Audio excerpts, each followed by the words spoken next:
Assalaamu calaykum saaxiibayaal, maantana waxaa bilaabaynaa buug kale oo la magac baxay qisooyinka nebiyada. Dhiganahan waxa uu si fudud u soo koobayaa qaar ka mid ah qisooyinkii ambiyada iyo rusushii soo maray koonkan iyo ummadihii loo diray. Waxaa la socda qiso kasta iyo casharada aan ka baranayno. Waxaa qoray buugga Cabdiraxmaan Caqiil, waana daabacadii koobaad. buugu waa 93 boog.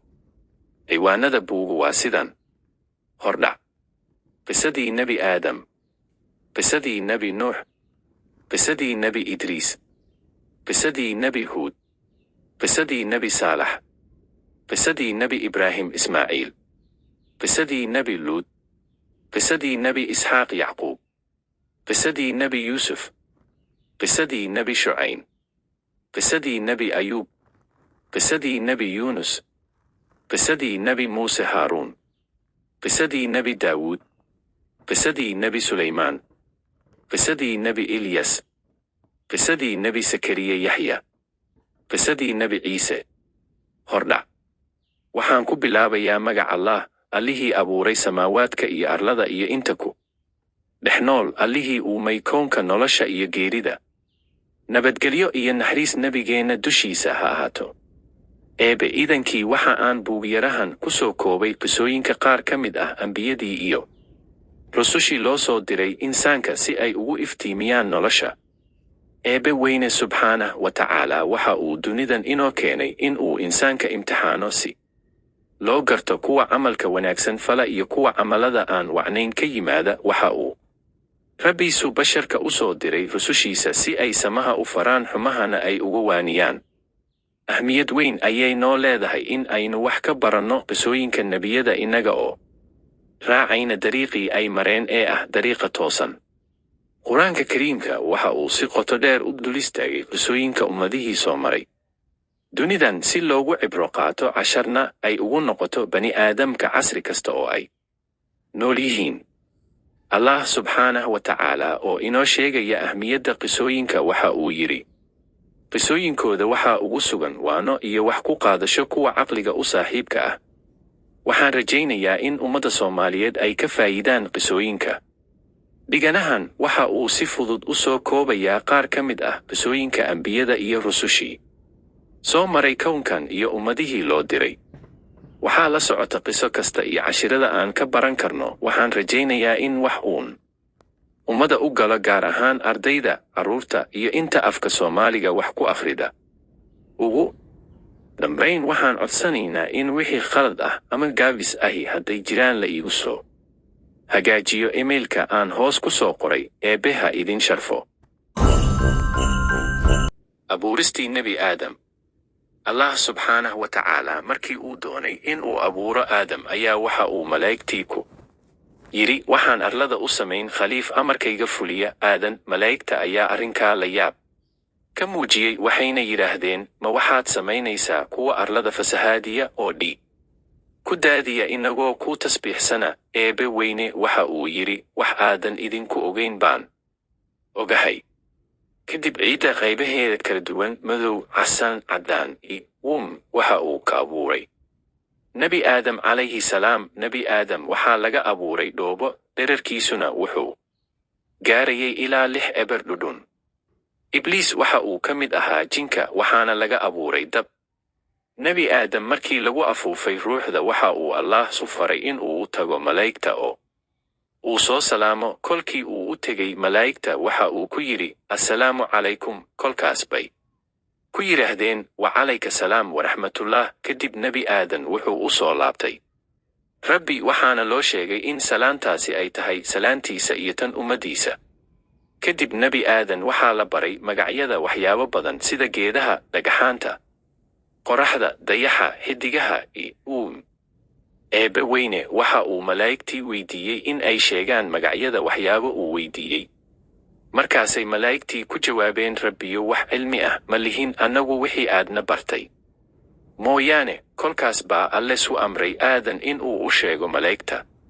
allah subxaanah wa tacaala waxa uu faray malaa'igta in ay u sujuudaan aadan. salaan waxaase diiday salaanta kii ibliis ahaa oo amarkii rabbi iska kibriyey. ibliis waxaa la weydiiyey sababta uu diiday amarka allah, wuxuuna ku jawaabay, aniga ayaa ka fiican aadan.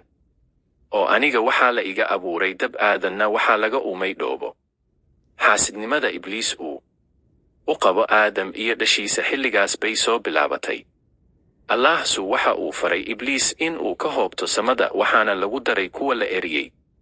Ibliis waxaa laga soo eriyey samada, naxariista Eebbena waa laga fogeeyey. Ilaahay wuxuu ku magacaabay shaydaan Daaquud, kii la fogeeyey, kii la lacnaday, waxaana loogu goodiyey isaga iyo kuwa raaca in ay ku waari doonaan naarta jahannama. Eebbe ha naga xijaabo. Nebi Aadam oo wehel jannada ka helay. Nebi Aadam muddo markii uu joogay oo uu dareemay kelinimo ayaa maalin maalmaha ka mid wuxuu seexday hurdo dheer. Eebbe weyne wuxuu doonay in uu abuuro Xawa si ay u weheliso Aadan. Markii uu Aadan soo toosay wuxuu arkay haweeney qurux badan, way cajabisay, wuxuuna u muujiyey naxariis iyo daryeel.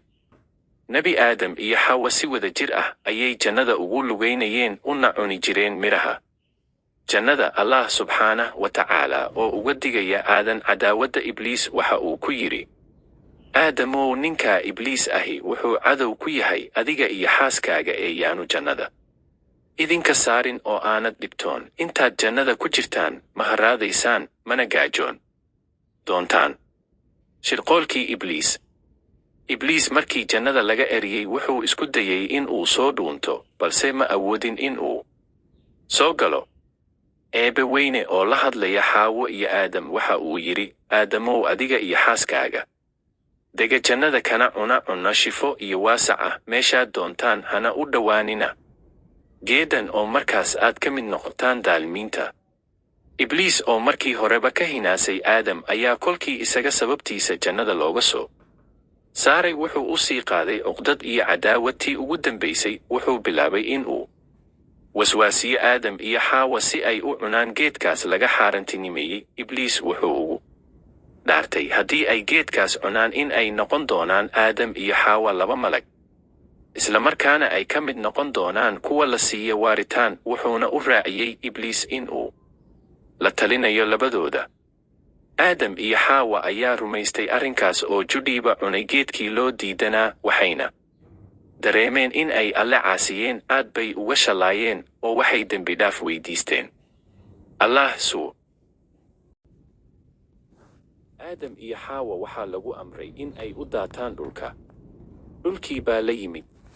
Aadam iyo Xaawa markii ay dhulka yimaadeen waxay bilaabeen in ay cunto raadsadaan. Nebi Aadam waxa uu yaqaanay wax beerashada, wuxuuna gudagalay in uu cuntadiisa soo saarto.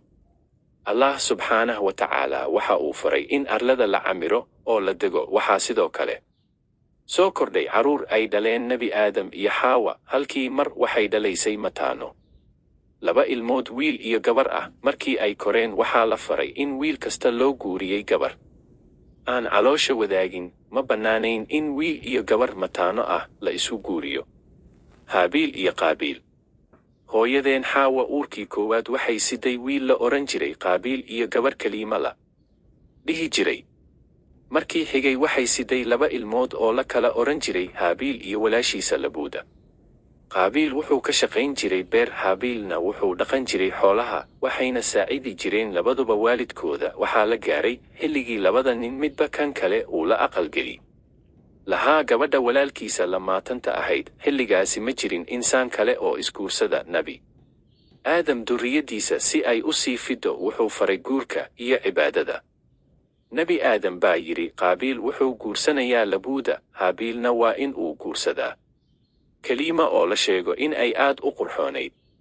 Qaabiil ayaa arrinkii ka xanaaqay oo yidhi, Kaliima aniga ayay ila dhalatay, aniga ayaana guursanaya. Nebi Aadam baa u sheegay in aysan u bannaanayn arrinkaas, balse Ibliis oo cadaawad u qaba Aadam ayaa u soo xuluushay dhashii Aadam. Haabiil iyo Qaabiil waxaa la faray in midba uu la yimaado qurbaan oo ugu dhowaanayo Alle si loogu kala baxo arrinkan. Ninkii qurbaankiisa la aqbalo ayaa guursanaya Kaliima.